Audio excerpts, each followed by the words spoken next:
তুই পল্টু মেয়ে না? এই বয়স থেকে তুই এত পেকে গেছিস? আরে সাবনার মানে পেন্সিল কাটা কলটা। তোকে কতবার বলেছি হ্যাঁ ইশারা কথা বলবি না, যা বলার মুখে বল, আর বাংলায় বলবি যা বলবি। হ্যাঁ দিচ্ছি দাদা। আর কি? ঠিক আছে, তাহলে এবার আমাকে দুটো সুখাতি শিক্ষক বিষ্ণাগমন গমন নির্গমন অবরোধ মুখস্থ নাসিকাদি লোকান্তে কর্ণদান করতে সমর্থিত বস্ত্রকাণ্ড দাও।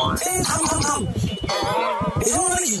মানে দুটো মার্কস দাও। সোজা ভাষা বললে তো হতো। তুমি তো বললে বাংলায় বলতে, তাই বললাম। আর আমার দোকানে মাস্ক পাওয়া যায় না।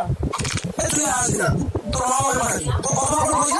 ঠিক আছে, এ নাও তোমার 5 টাকা। See you soon, কাকু।